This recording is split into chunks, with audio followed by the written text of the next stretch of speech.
People's Voice has come to Punggol Pasir Ris GRC on this beautiful Sunday morning. Very warm morning, I may say, but we have had an amazing time here. We have brought our Bread for All program to this constituency, met many interesting residents who have told us their stories. And, you know, amazing stories, but so relevant to modern Singapore life. I met a young man, Henry, 44 years old, who told me that he has a son who's 4 years old. He wants to have a second one, but he feels that he cannot afford it because the cost of living in Singapore is so high these days, and he worries. He worries about raising another child. Both he and his wife work, and they work long hours, very little time with the child. And he tells me, of course we are worried about cost of childcare, of preschool and things like that. And I think this is a problem that would be prevalent in a constituency like Punggol Pasir Ris GRC, where there are many young families.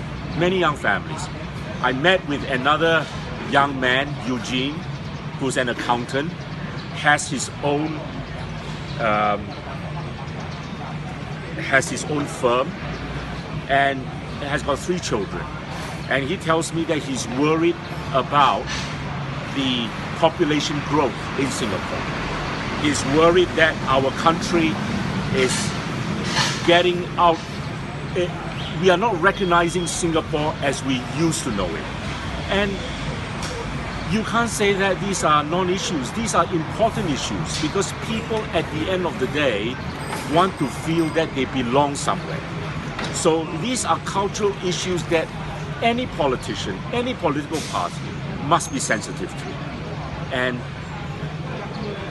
I met another man, Alfred, who's 70 years old today, and he told me, he said, we have so many problems in this country. CPF payments are not sufficient, and he's a retired person. The cost of living is so high. And he recounted to me how a relative of his, a nephew of his, who studied for 4 years in Australia to obtain a degree, came back, was employed by one of the international banks here in their IT division, and was then retrenched. And his job went to a foreigner. Now, I think that is wrong, Singaporeans. The PAP will always tell you that we must welcome foreigners, that we are a land of immigrants. I say rubbish.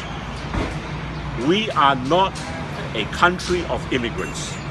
We are a nation of citizens.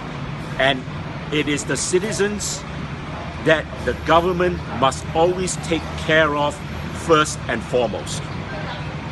You can't have a father who looks after other people's children better than his own children. All right? And that is the analogy I give and I leave you with. Thank you very much, and we will see you again soon.